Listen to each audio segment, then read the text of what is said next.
what I've learned as an adult is like, where is some things that I could change that I know I need to change that are generational thinking or the way you approach life. Like a lot of people like yelling at each other, right? Like if somebody's got a temper, sometimes that can like transfer to you as well. Like you have a hot temper. Well, then you try your best to like do the opposite and then it like backfires on you, right? But if you get to the root of the issue, then it's like, oh, okay, we all have some sort of an anger problem at some point in our lives because we're learning how to deal with life in general. But when it comes to your relationships, you have the opportunity to really learn as a couple. Welcome to the Marriage and Motherhood Podcast. I'm your host, Michelle Perda. As a marriage coach who's married with 3 kids, I know how easy it is for marriage to take a back seat. But unlike your parents' marriage, your marriage can feel good while raising kids and doesn't have to feel hard. It can look like having each other's backs, even flirting and looking forward to spending time with each other. And I'm here to help you. So join me here each week as we dive into what it takes for your marriage to become something you enjoy again, from how to handle conflict better and bringing that spark back into your relationship. If you're ready for your marriage to feel good again, this podcast is for you. Let's dive in. Hello, welcome back to another episode of the Marriage and Motherhood Podcast. Today we're taking a different spin on how to approach marriage, and that's through our lessons, me and my lovely guest Jen here, on what we've learned as being kids from divorce. Okay, so we're going to go talk about the D word, but not actually divorcing. What we learned from growing up from a house that led to divorce, even remarriage, because that's what my parents did. And what we learned, what we feel like, how it impacted our lives going forward in relationships. Okay, so here I have Jen Sulak. I'm so glad you're here. If you're watching the video, you're gonna be like, wow, she looks so fun. She's got pink hair. Okay. As soon as I met her through like an online networking event. I was like, I need to be her friend. I need to be her friend. But anyway, thank you so much for joining the show, Jen. Oh, I'm so glad to be here. I'm so glad we were able to connect and on your podcast for sure. I love how deep we can go into this topic and how we relate on this. And knowing that we're 2 different people with 2 different experiences, I can't wait to dive into this topic. I know. When we were just getting to know each other, I was like, I feel like you had the same upbringing as me. But before we start, I want to introduce to you who Jen is. So Jen is actually the founder of Weirdo Weddings Photography. Okay, so when I first heard this, I was like, wow, what's that? And I really had to like get to know her because I just love what she is about. Okay, her business is about inclusion, acceptance, visibility, and just helping couples out there who have a different take on how they see their wedding going. And she's in support of it and wanting to be there for you. So I love that. But in addition to being a photographer, she's also a conceptual artist, podcast host, and speaker. And I'm just so excited to dive into this very, very juicy topic. But before we go ahead, can you share with us where you live and how old your daughter is? Yeah, so I made my home base in the Dallas-Fort Worth area here in Texas, and my kiddo is 7, and I just can't believe it because when we're talking about parenting after divorce and all that and how we look at our lives, I just remember myself at 7, like some weird way. I just thought 7 was this pinnacle number. So yeah, I can't believe it. That's so exciting. So that means she is in first grade, She right? is in first grade. Yeah. Yeah. So our oldest, at least my biological son, I also have a 14-year-old, but our oldest out of us are both 7. So that's kind of cool. Aw, that's so Yeah. fun. Very, Another very fun. another relatable moment. Right? I love that. Okay. So divorce. Woo.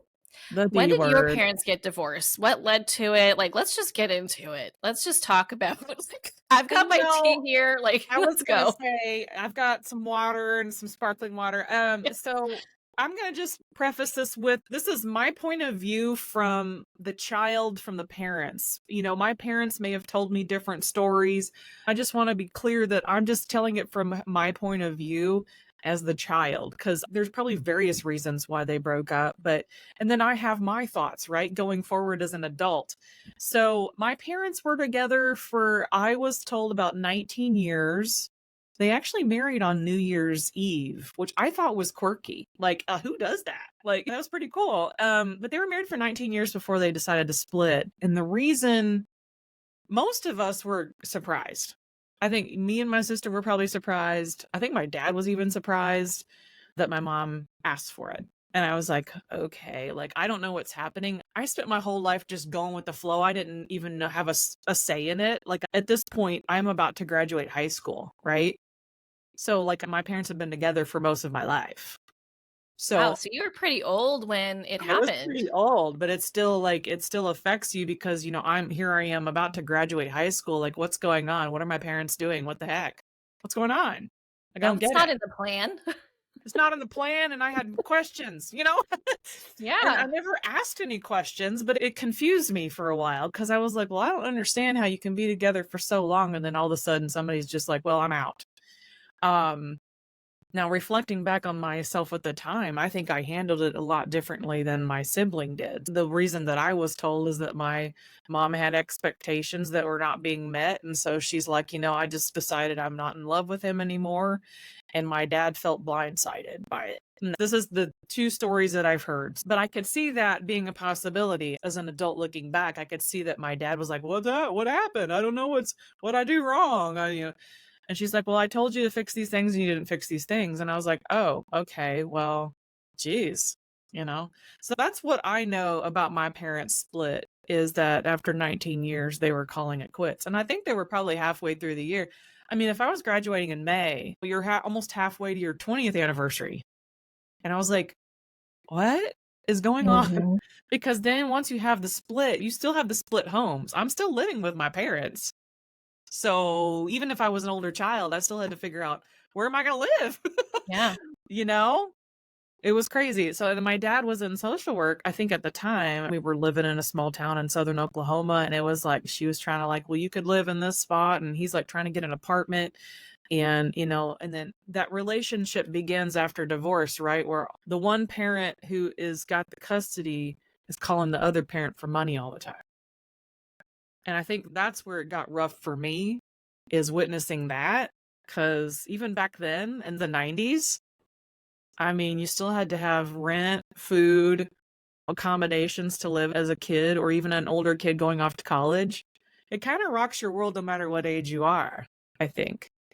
So that's the beginning of that story on my side of it. I don't know about Yeah. you, but Yeah. So did you see it coming at all? Like, it was just completely a shocker. It didn't like feel tense at home. You didn't look back and be like, oh, okay, that makes sense now. Actually, if I really think about the little moments in our home, like yeah, nothing.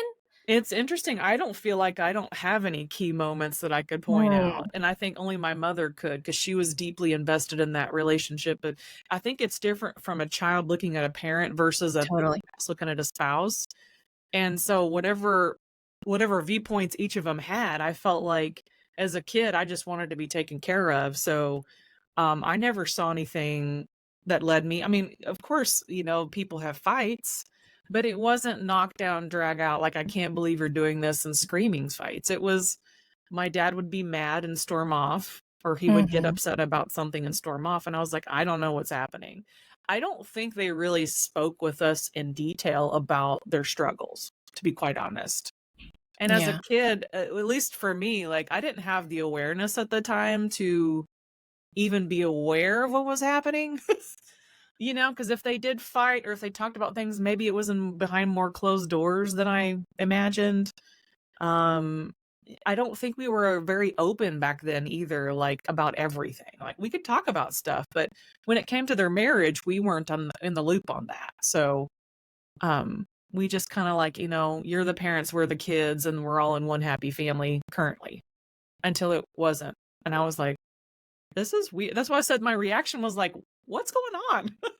Like, I kind of need to understand what's going on. And at that time, as a young kid, you're trying to figure out your life and you're about to leave the house, right? Yeah. And you're like, well, how do I deal with this? Yeah. And it was an interesting dynamic. And being that my sister, I think, was still like she might have still been in school at some point. I mean, she's a couple years younger, a couple of grades behind.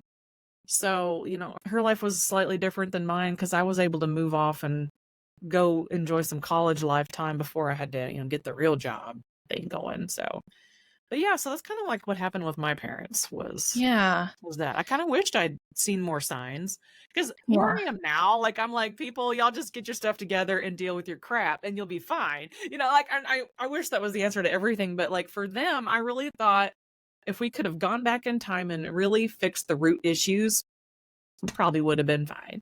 Yeah. Yeah.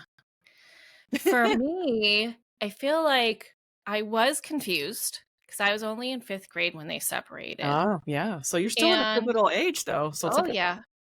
And I actually found out in a weird way before my mom told us.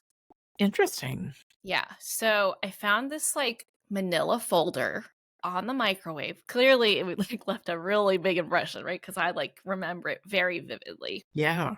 And my memory sucks ever since having kids. So that's how you really know it's good. So I'm in the kitchen. We were living in San Francisco at this time.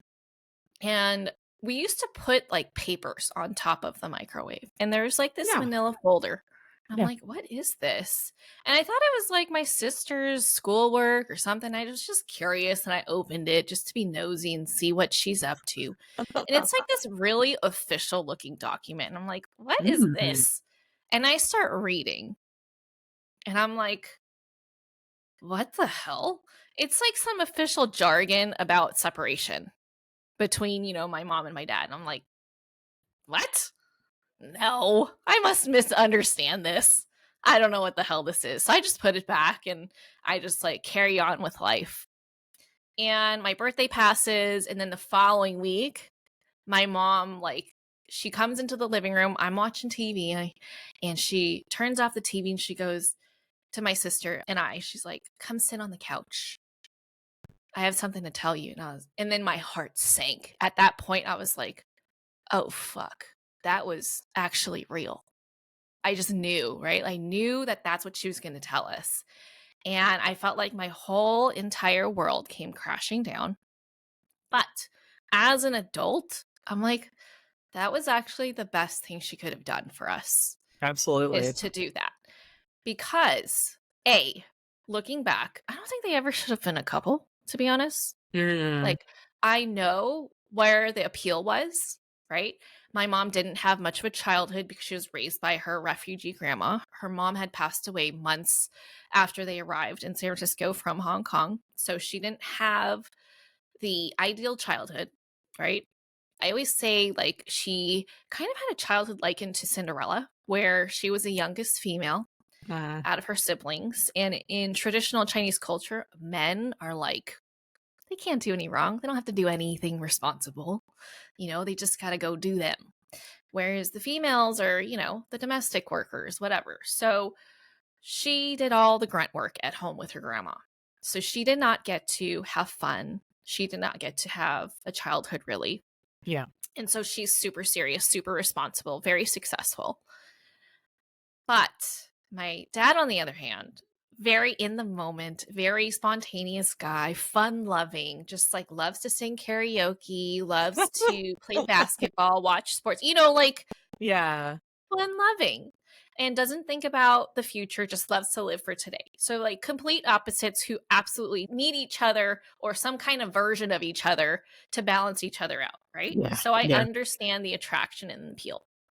However, because they didn't get modeled what a healthy relationship looks like, he didn't have a good example of what a true partner looks like what they do, how they function, how they participate in life as a parent, as a spouse.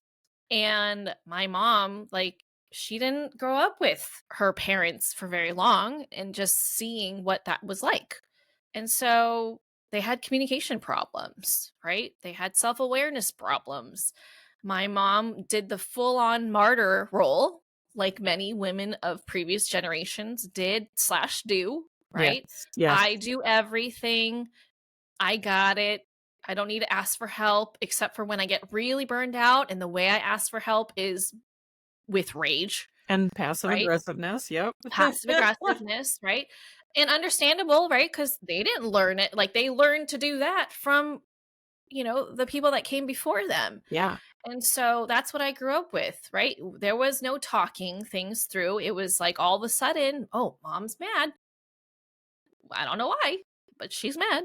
Or my dad be really reactive and not be very emotionally supportive or supportive as a partner. And she didn't know how to ask for it. So that was not good. And I vowed to myself, I will never be like that.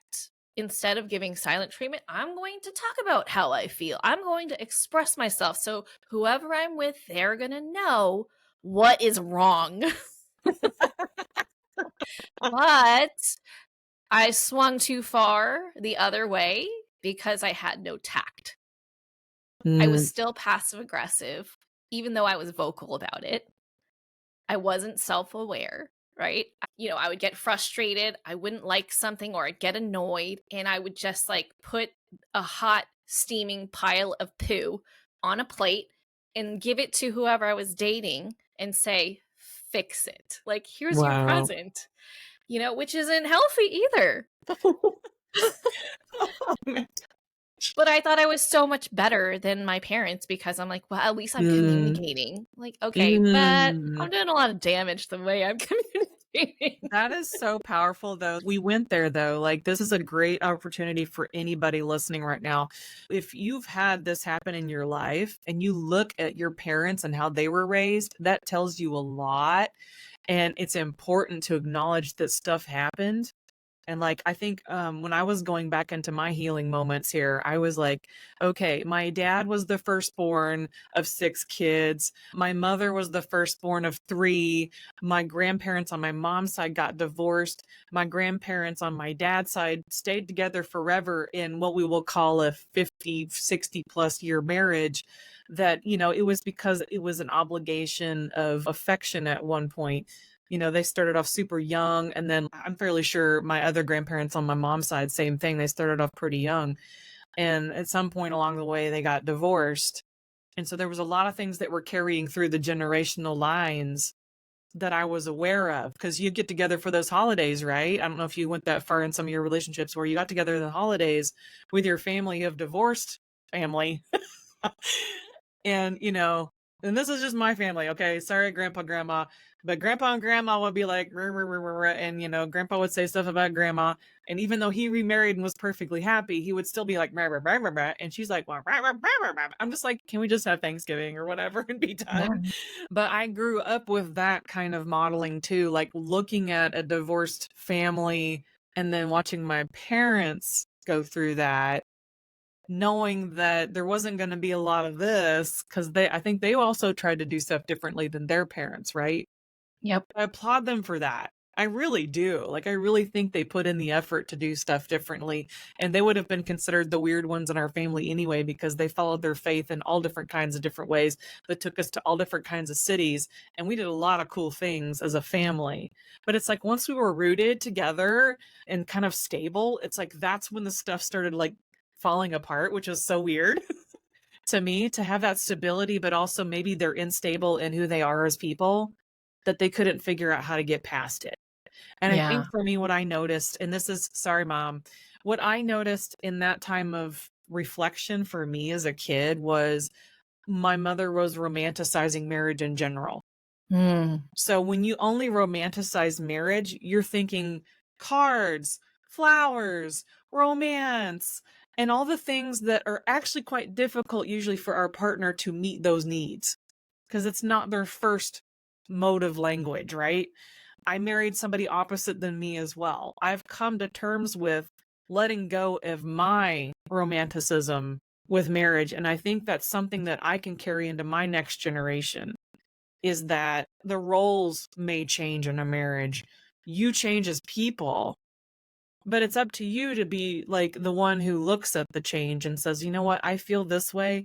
I feel like I'm this kind of person. I'm interested in these things now. I still love and adore my spouse or whatever, but where am I as a person? Like, I think that's what I've learned as an adult is like taking some of the things that I learned about my generational lines and applying it to my own life. Like, where could I address this in my life? Where is some things that I could change that I know I need to change that are generational or generational thinking or the way you approach life? Like a lot of people, like you were talking about, like yelling at each other, right? Like Mhm. if somebody's got a temper, sometimes that can like transfer to you as well. Like you have a hot temper. Well, then you try your best to like do the opposite and then it like backfires on you, right? But if you get to the root of the issue, then it's like, oh, okay, we all have some sort of an anger problem at some point in our lives because we're learning how to deal with life in general.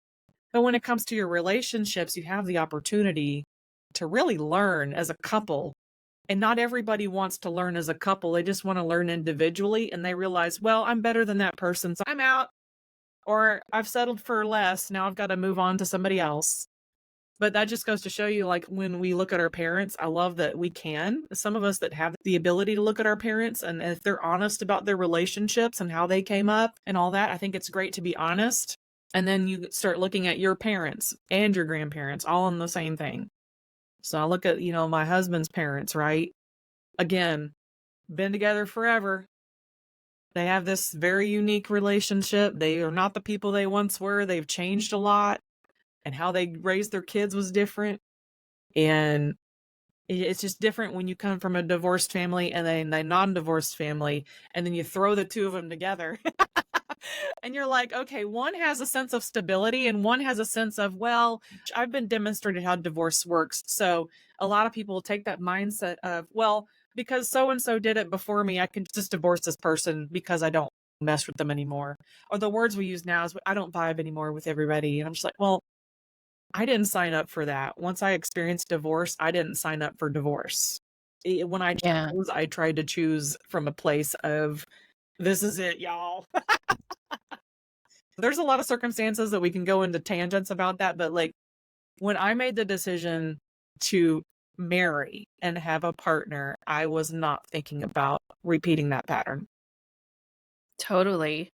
And it's so funny how having divorce touch your life, whether you're just a kid of divorce or Yeah. maybe you've experienced divorce or contemplating divorce, whatever. Yeah. It's so funny how it can impact people differently, Yeah. right? Some people are like, oh, that gives me permission to divorce, so I don't have to look at marriage Yep. that seriously. Yep. It's kind of like dating. Or they could be like, well, I don't ever want to end up like that. So what do I need to do to avoid that? Which is the stance that I have approached Or there's the my people marriage that with. stay single for the rest of their lives and are That completely too, right? marred I don't and want to scarred. experience that. Yep. Yeah. So they Yeah. completely close off every opportunity for anything beyond. So Totally. totally get Totally. it. Totally get it. And I'm not like anti-divorce, but I'm also not like pro-marriage either. I think that people need to do what's right for them, but I think a lot of couples who end in divorce don't give it enough of a solid look into themselves and how much they need to grow as a communicator, as someone who leads themselves emotionally, being self aware of what they need and how to ask for it or communicate what they need and honor their partner with full compassion and understand why they're not meeting their needs, right? Not just, well, you're not meeting my needs and super black and white perspective, and that's it. I'm out. It's not always that simple. And I love that you brought up Yeah. how important it is to take a look at where we're coming from, right? Like, Mhm. yeah, I'm coming from someone who experienced these things and this is the household and this is how they raised me and this is the perspective I have and how society has affected us, right? Like you talked about how your mom romanticized marriage. It's like, yeah, look at TV, look at movies. What did they do? They didn't show real life. They either made jokes on how hard it was or they showed like the happy fairy tale where they don't really show the day-to-day stuff. Like the true moments that make a marriage. It's not saying I do. That's like the easy part. The hard part is going day in, day out, choosing each other, choosing to love each other, choosing to grow with each other, choosing to honor yourself as an individual. Like it's so much. So much It is so much. complicated. Yeah, you can't even make a TV show about it. It's so much more complicated than we want to give each other credit for. And that's why it's so easy to just dismiss it as it didn't hurt or it didn't rip you apart. But I once had it demonstrated to me at, believe it or not, a singles conference. They were showing the impact of when we are joined at the heart with somebody. And it's almost like a glue happens and your hearts are joined. But then when you try to make the decision to split apart, then the pieces are left behind no matter what. Like, it's like, you can call it scars, you can call it scratches, whatever you want to call it. But there's a physical piece of y'all joining together that is left behind when you split up. And this goes for a lot of different relationships, but specifically in marriage. I can't imagine what our parents actually went through making these decisions. It's easy to talk about it now because it's already happened. For me, it's like been 30 years, but I can't imagine what my mom and dad were feeling in those moments, what I would be feeling. But I can't imagine the pains, regardless of how fed up you are with the relationship, there is still pain involved. Even if you Grief. gloss it over and forget it didn't happen. Yeah, I think I grief feel like is a there's huge some thing. scars left over and some pieces left over when you have a relationship, especially for that long too. Like, right? You're like in each other's business all the time. You're bonded emotionally and spiritually, physically. You're just all the When you have bonds are together. kids, So then you rip it apart and you're like, oh, why do I hurt so bad? yeah, That's yeah. why, I because we've mean, invested it ourselves in that person. it's a lot because when you get married, you envision life being a certain way, and when it doesn't pan out how you think it is Yeah. going to, then you got to grieve what could have been, what you would have done differently, Yeah. just how it didn't meet what you thought was going to happen, and then the kids, how it's going to impact them. So, like, Yeah. you got the guilt of what it's going to do to them. And obviously, we all want to provide like a two-parent home for our kids, right? Keep the family together. But if it's at the expense of your happiness, that's, in my opinion, that is not a good thing. So, like, when people brag about how long they've been married, I don't really care because it has no implication to how happy you are. Right? You know, have you heard that joke like, "Oh, how long have you been married?" And then the next follow-up question is, "How long have you been happily married?" Have you heard that before? I haven't heard that one, but it's funny that you mentioned that too, because one time I was getting a proposed thing in a parking lot one day and I said I was married and he says, "But are you happily married?" And I'm like, "Wait a second, like you're proposing I go do what now?" Like, and then like asking me if I'm happily married. Because you're right, because that's what I was saying. Like, yeah, my grandparents will say they were married for 60 years, but were they happy? Be content. You can be content without being happy, Yeah. or you can be happy to a level that you only know happiness, you know? Yeah, I get you on that though. Like that, how long have you been married? You know how many second, third, fourth marriages I've been around? Don't get me started on my step family. I think we talked about this briefly, and I'm not going to throw anything. When you're married to somebody, a second husband for 7 years, I considered myself part of the step family. And so it's an interesting dynamic when you get married and then you try to mesh another family together.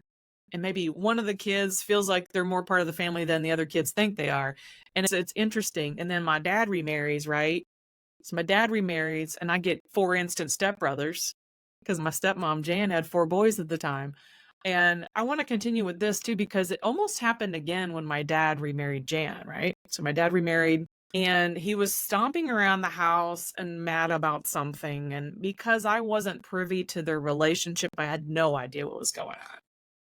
I just remember him doing almost the exact same thing he was doing when I was younger. Stomping around, packing a suitcase, and picking up to go. And I was like, I have no idea what's going on. And so at this time in my life, I'm a little bit older, a little bit wiser, and I'm watching this happen. And I almost want to sit there like a counselor, like, okay, what's going on? Yep. But I didn't. I just watched them try to figure it out, right? And I think they had a moment where they talked, they discussed what was going on, and then he came back in calmer. And I do believe he probably apologized at that moment. But it was just interesting to see something like that happen potentially again. And knowing that whatever they both needed to work on was still needing to be worked on. Because, I mean, like I said, when your heart's ripped apart, and you've already had a relationship you invested time into, and you get into a new relationship, what's the instant thing you think of? If you've been the one who was abandoned, what do you think that you think of? Ultimate fear of abandonment right away. Like, my spouse left me, so what am I thinking about now? I'm going to get left again, or I'm going to be the leaver. So it's a very interesting, heady space to go into. But I can't speak for anybody else. I can only speak for me as the witness, right? Yeah. I What's can only speak interesting is that that happened to me, but I was the person. yeah. So, like, every relationship I was in, I had the same outcome. Hmm. So I was you, but watching myself. Hmm. So I had serious relationships, and after several happened, I was like, wait a minute. How come I keep having the same issues no matter who I'm with? How come these relationships always end the same way? Even though I'm the one leaving, or either we both agree that it's not working Yeah. out, whatever it is, however it got to that place, it was the same. Yeah. And so I had to really just be like, okay, I think I'm the problem because I'm the common denominator here. It's not like they all had this secret powwow, like, okay, this is what you should Yeah. do. We're just Right? gonna line her That's up. not what Line her happened. up. String her along. Yeah. Yeah. It was my patterns that I was repeating because I did not grow from them. Yeah. Right? Yeah. And what you don't grow through is just going to repeat. Yeah. And if I had grown through it, if I had become a better communicator, become more self-aware, who knows what would have happened in those relationships? Yeah. They could have lasted longer. They could have still been a thing right now. Who knows, right? Like, whatever. I love my husband right now. But anyway. We all have our catalysts to our breaking points, right? Like, Right. sometimes and thankfully, and I'm just going to say it, I'm going to be thankful that you actually reached that point, because For sure. how many people just never choose to grow and they just keep going A and lot. they think their life is fine? A lot. It really makes me sad. Yes. Okay. Like, look, I love my clients. Okay. But some of them wait way too long. On average, people wait 5 to 7 years to work on their marriage. That's so long. I'm glad if you get to that point, right? If you disassociate, it's over in a blink, and you're like, well, 7 years just happened. What do I have to show it for it? If you completely disassociate yourself from anything. Right. Wow. So for that long, you settled. You accepted that this was your norm instead of fighting for your life.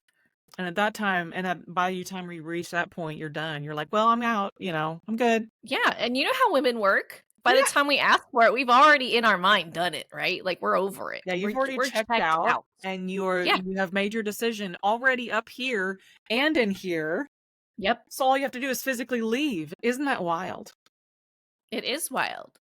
And so I love to help people take what they're thinking and start communicating it, okay? Because it is so important for people to not be blindsided like your dad felt. That's a horrible feeling, because then you feel helpless because the other person has already decided and they don't feel like they have an opportunity to even do anything about it. Or even continue to process the 5 other times they may have mentioned it, right? Like, is this truly a deal breaker, or is it something big? Is it something little? It's like... Right. Is it just a small complaint? Or is it a personality trait that you really can't change much of? Right. Exactly. It's just wild because, like, our habits that we've picked up, the skills that we have learned about relationships, it just feels like it comes about through observation. It's not even like formally taught to us, not by our parents. It's not like they sit down and have a conversation about it. It's not like we're taught in school. So we're really just left up to chance. And I'm not okay with that. And what's interesting, I love that we're talking about this, because this is real talk, y'all. Like, everybody who's listening, we have the opportunity to always learn and grow. And what I was telling my daughter the other night, I was talking about my 3-hour counseling session with my wonderful counselor, and we were just literally discussing trapped emotions, or emotions in general, and how we process them. And that's a catalyst for many things in our lives, right? Whether you're going to push people away, bring people towards you. And I'm trying to explain to a 7-year-old how emotions are a part of us and it's okay to express them. And I said, Mommy used to just stuff them down because where Yep. else would they go? Nobody cared enough to know where my emotions were going. There was no room for it. If you got parents that are split up and you're on your own as an adult child and you're trying to figure out your life, you're not thinking, you don't care. You feel like nobody cares about your emotions anyway. So why bother expressing them at that point? You don't have a partner. You're not in a relationship. You just have your parents and maybe a sibling or two to talk to. And I feel like friendships come in really good to play when it comes into people that are still figuring out their life as a single person. And I think at some point I just decided to be an okay single person for a while. Because if you can get yourself together and be a single person and be on your way to being healthy, at least you have time to process who you are as a person instead of walking into a marriage all broken over again because you've made some decisions to either copy your parents or go completely the opposite way of your parents. But when you learn who you are as a person, it's a powerful tool to have when you go into new relationships or let yourself be open for one. If that's your thing. Like, I agree with you. I don't think every single person on this planet needs to have a partner or a marriage or anything. I feel like, and just the same with kids, not everybody needs to have kids. Sorry, not sorry. I think some people choose to have kids. Some people have kids by other means. And some people just simply want to stay single and kidless. Do it. Yeah. Just do it. I feel like the I've more spent most of authentic my you life are. coming out from all the labels that are put onto us and the expectations. For me, growing up in a church place or the society place, schools, all the different people I was around growing up my whole life, you have different models you can look at for the world. And I think even more now, we have so many more examples of what it is to be happy. We're talking about happiness. What it is to be happy versus settling for maybe a life calling you never wanted. We tend to think a little bit freer here, right? Like, oh, I can go start a business. Well, yeah, actually you can. It may be the hardest thing you ever do, but like if it takes you on a path of passion and happiness, go do the hard things. And I think that's the same with marriage. Sometimes you have to go do the hard things. That's Yeah. the pathway to happiness is doing the hard things. And sometimes it's you first and then them. Actually, that is my belief. Yeah. I feel like you should love yourself most, prioritize your marriage, and then come your kids. Now, that is not what I recommend if you're in a toxic relationship. Oh, no. Your kids Yeah. should come before them. That's a whole other thing. Yep.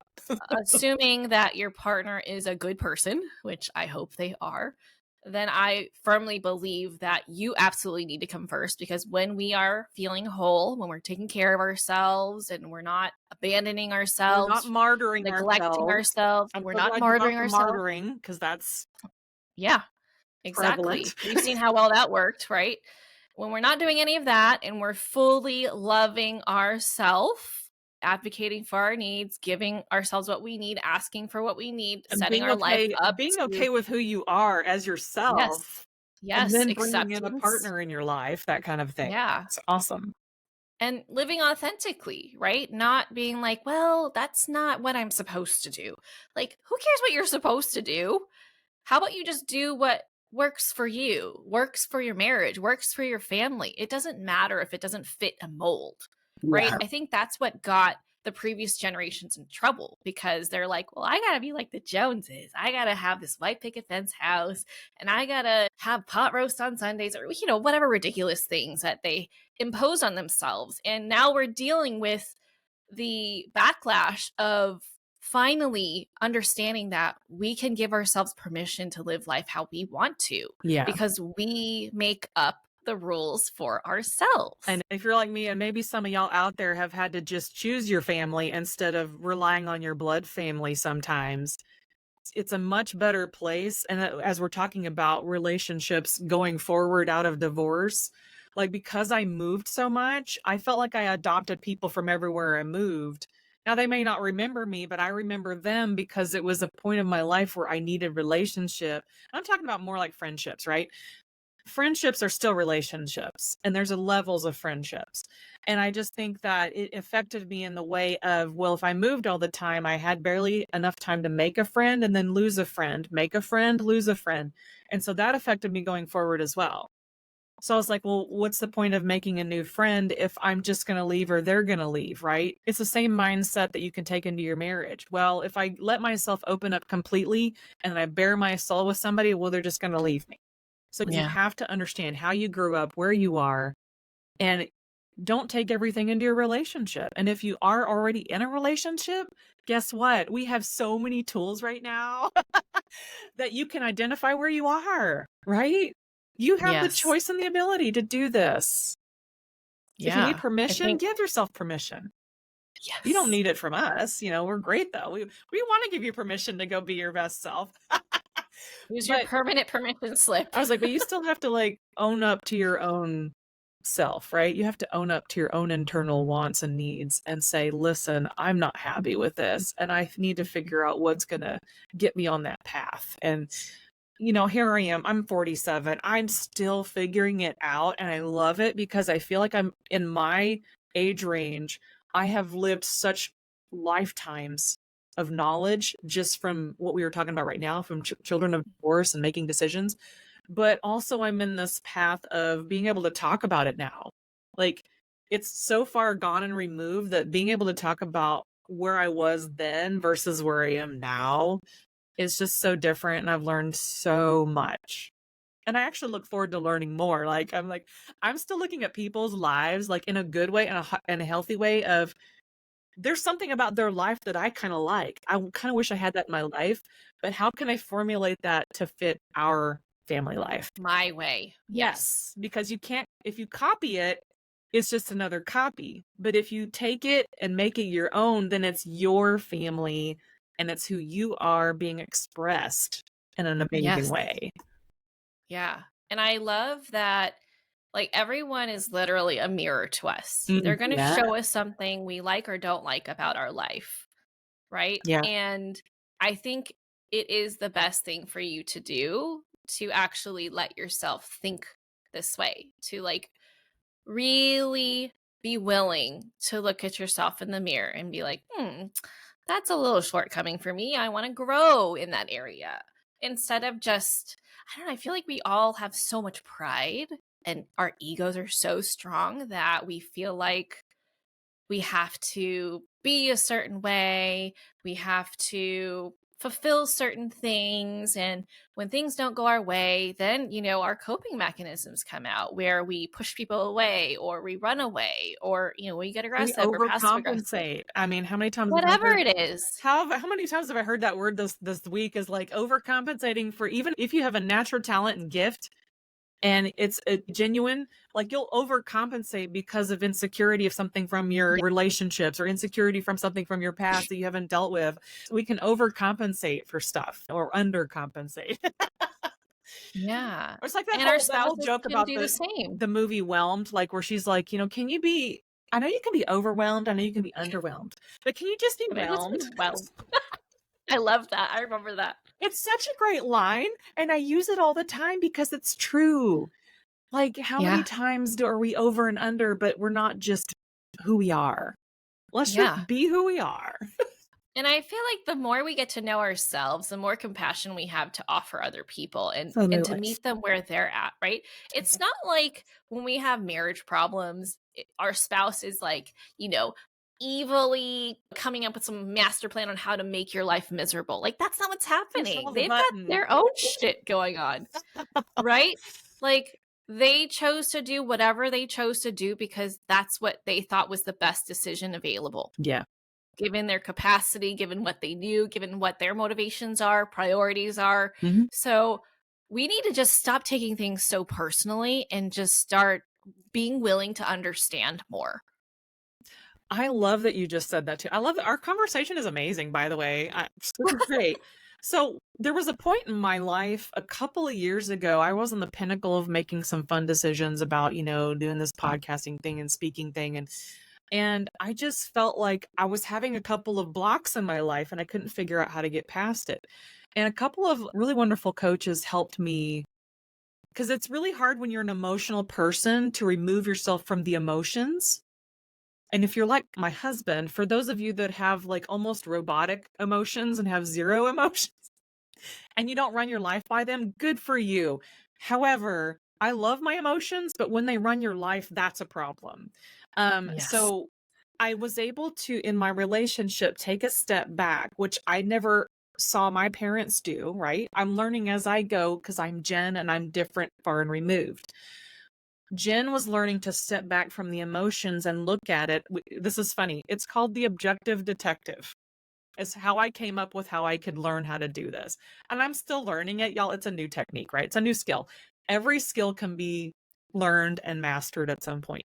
So I would remove myself emotionally so I could look at it as to what was really going on instead Yes. of telling a story, because I could tell as many stories as possible to make it my fault or it was me that caused it. But in reality, and this is exposing where I had to come in and say, Jen, it's not always your fault. It's actually not always your fault. You're not always the key ingredient to the mixture here.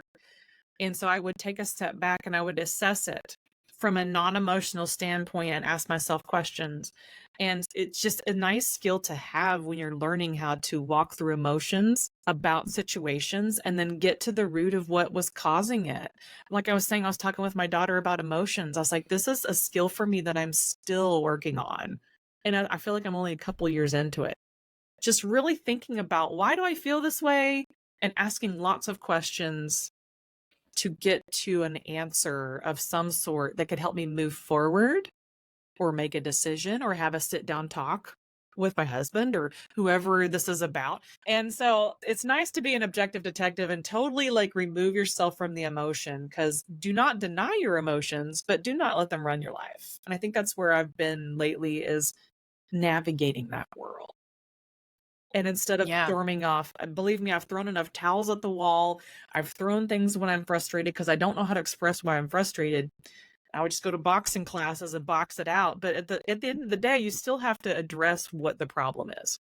Yeah, that's one of the skills that I had to learn myself Yeah. because I am also very emotional. I am a Pisces moon. So, like, ooh, lots of deep feelings that I had no idea what to do with because my parents definitely didn't show me. They showed me be passive aggressive, give silent treatment, show rage, right? Yep. Yell at people.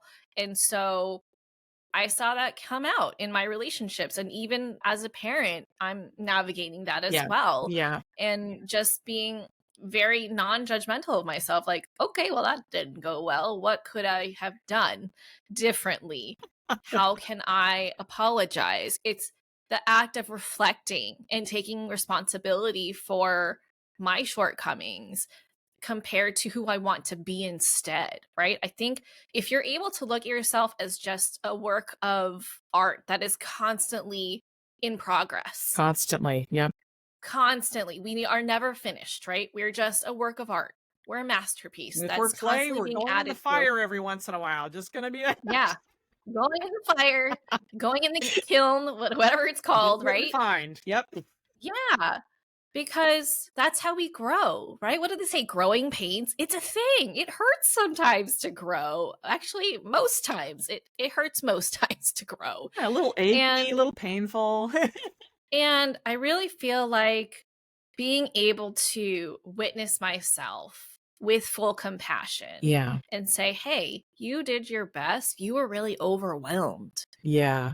Right? And not acting out of your emotions, but rather honoring them and understanding them because our emotions are really powerful. But yet, as a society, we have not been taught to recognize how we feel. We've Mhm. not been taught how to label them. We've not been taught how to experience them, how to express them healthily. Yeah. It's kind of like, oh, that's just how they are. And we kind of just excuse it, right? Like, oh, that's just them being them. Or Like, to well, yourself no, too. Oh, it's just me. right.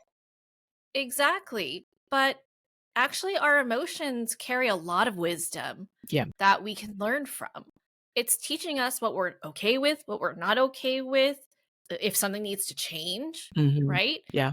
And we have to be willing to reflect on why that is. And the process that you've been learning and refining in your own life, like, That's the whole reason why I made the workbook. I have a workbook called Handling Conflict with More Confidence, is because so many people are not slowing down and giving themselves the time to hit pause and giving themselves that space to really think about, why do I feel the way I do? What Yeah. would I have wanted to be different? What do I need to be different to feel something different?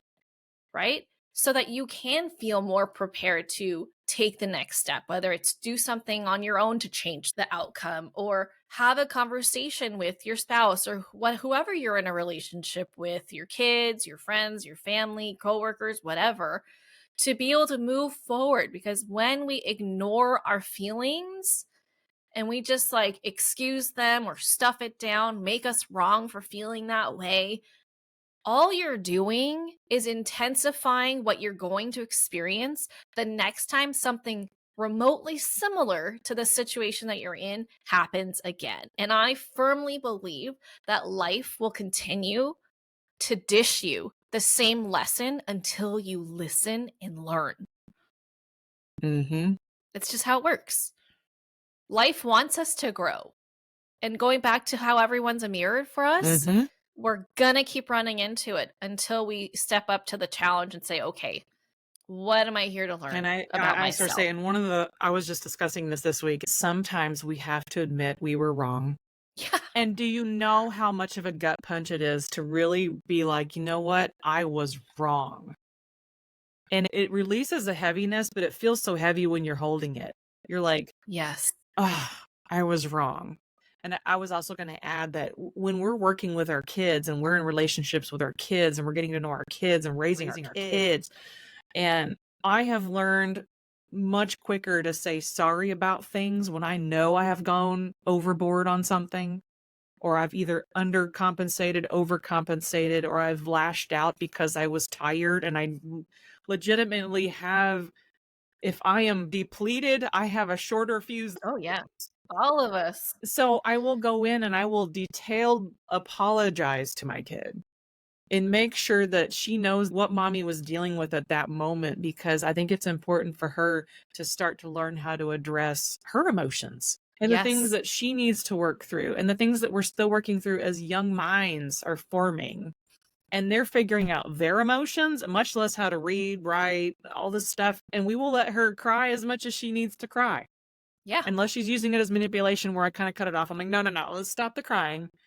But Yeah. as far as emotions, absolutely, like letting those come out, because it's good for me too. It's a good lesson for me as a parent to watch. And we learn so much from our kids and our younger generation. Even if you are single with no kids, watch these kids out here. You can learn a lot about yourself, Mhm. especially your young self, if you never addressed your younger issues. If you're not someone who's used to taking responsibility for how you behaved when you weren't feeling your best, I will say that much like any instance of being vulnerable, it does feel really, really hard at first. Almost like you're going to go bungee jumping. You're like, hell no. Yeah. This is terrifying because I'm going to expose myself. Mm. But the more you do it, the easier it feels and the faster you can move through your emotions. Okay, it's got like this snowball effect where just like once you get momentum going, it just is. This is now your new way of being. And it is such a powerful exercise to do to repair relationships. Yeah. Because when you apologize to your spouse, to your kids, whoever, you're showing them you respect them, you love them. The relationship is important. It's so important that you'd rather have a right relationship than be right. And especially in those closest to us, right? Like, no matter what, like, we can't deny the fact that some of our choices have hurt people, and 20 years could go by. And I remember one time my stepdad apologized 8 years later Wow. to my mother. I was like, it would have been cool. This is me on the outside. It would have been cool to maybe do that within 5 years, but I'm just but if you're not self-aware enough, and this was her second divorce. So like, but 8 years later, he's like, I want to apologize for that thing. And I'm like, wow. First of all, thank you for apologizing. Could you have waited longer? I know we move on with our lives, but apologies are pretty powerful. If you do get the Yeah. chance to work through your crap and go apologize for something that you may have affected, I would say get it done, get it off your list. Not everybody moves forward with their lives. Some people are actually sitting there, and it's sad to say, some people will not move forward until they get some kind of an apology because they feel like that's the only way they can forgive and move on. But the Yeah. majority of us in reality land, we have to forgive and move on anyway. But if you are that person that hurt somebody and you do feel the need to go apologize and not necessarily build a bridge, but release something, then do it. And if you don't get the chance, maybe that person has died and you will never get the chance to address it, then write it in a letter and then just go burn it, or write it in a letter and stash it somewhere so that you know that you've released it for yourself. Yeah. It's pretty Oh my powerful. gosh. I hope you guys are getting a lot out of this conversation because we have gone on so many different pathways of what we've learned as kids of divorce. This is like some life-changing stuff that we're carrying into our lives and wanting to spread out into the world. Okay. So if you didn't learn this growing up, hopefully now you're picking it up and having some revelations about how you want to move through life, through your marriage, through all your relationships, a little bit more conscious and more wise. Yeah. I love it. Like, share with us. Reach out to me and Jen and let us know what resonated with you most, because we're out here just shooting the shit about real talk here, okay? Because this is really important stuff that doesn't get talked about enough. And I swear I could talk to you forever, Jen, I but know. I respect the listeners' time and we've got things to do. We're probably going to have like a part 2. I want Take to leave stock. something with the listeners too. Like, don't wait 5 years, 10 years, 15 years to deal with your crap. It's okay to deal with it Please. now. And I promise you, the healing is worth it. And it's going to be a minute of pain, but the healing is worth it. And your future relationships will thank you. And you might think you don't have time, but you will not believe how much heaviness you're going to release by doing the work. Okay. Like, it's kind of like when you know kind of thing. Yes. Like, it's kind of like when you don't practice self-care and then all of a sudden you practice self-care and you're like, whoa, I had no I had no idea idea what sitting how alone good and I could quiet feel. was. Right? Like, you just don't know until you know. And so let us lend you our courage to start, because yeah, it might feel like this really, really big thing, and it might be, but when you work with someone to help you through it, it doesn't have to feel that big and overwhelming all the time. Just chip away at it little by little, however you can. Yeah. And you're going to see and feel the difference in who you are, how you feel, how you move through life. And it's all reflected in your relationships. Okay. So do the work. I promise you it's worth it. And there are so many people out there willing to help you, myself included. I'm sure Jen is open for a Always conversation because open for clearly, conversations. yeah. So anyway, I'm going to leave you all with this. But Jen, before you leave, I'd love to ask my guests a question so that listeners can get to know you better. What is your favorite place to vacation? Oh yeah. So I have 2 different ones that I really love. My more recent one is the beaches of Oregon. I think they are stunning. They're fun to hike, and I just think it's just beautiful to photograph. Love Oregon beaches, and I kind of want to like go down to Southern Oregon and kind of explore all those areas too.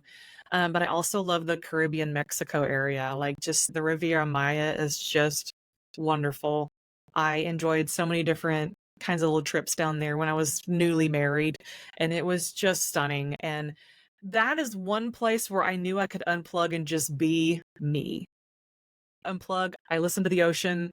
It's just great. I love it. I love all those places. I recently just discovered the beaches of Oregon. Last summer, we drove up inland through Oregon up to Washington and then back down the Gorgeous. coast. Oh my gosh, it was Gorgeous. so beautiful. I had no idea, Just but definitely a place I'd love to see again, for sure. Well, thank you so much, Jen, for this awesome conversation. Yeah. Reach out to Jen if you want to connect with her, if you want to check out her photography, go listen to her podcast, Tattoos and Toddlers, where we discuss business ownership and having young children, because there's a lot of people that I know are business owners and have young ones, and they started their business because of their babies or their little ones. And I understand the dynamic of wanting both. And I love talking about that. Just pretty much how you have on your podcast here. We love talking about things that aren't normally talked about. And, you know, when we work through the shame and things of actually wanting to own a business and be a parent, I think it's an interesting power to embrace. Like, it's almost a superpower of wanting both and being able to have both in a way that is satisfying to your home and family life. And there is a way to have both, but like everybody says, your time is a sacrifice to one or the other. If you're not doing this, you're doing that. Or if you're doing that, you're doing this. And I just love talking about it. And I also love tattoo stories because people with tattoos really have a lot to say. They have these deep meanings sometimes. They have these memories they've made, but also they've done that stupid thing that they did in college. That was my first tattoo, the stupid thing I did before college. Mine was not stupid, but it was definitely in college. So I was... Yeah. My second one, I'm like, okay, I love the story behind this. But the first one, I'm like, yeah, well, it happened. Well, thank you so much, Jen. I loved our conversation, and listeners, go check her out. Let us know what you loved most about this conversation, or if you have any topics that you want me to cover. I would love to hear what it is that you would want to hear more about on this show. Thank you so much for listening all the way to the end. We love you, and I hope you have an amazing day. See you later. That's it for this episode. If you enjoyed this episode and you'd like to help support the podcast, please subscribe and leave a rating and review. I would so appreciate that. And if you love what I share here, then you're going to love and want to join my free private Facebook community that's also called Marriage and Motherhood. I hope to see and connect with you in there. Otherwise, I'll catch you back here for the next episode. Bye!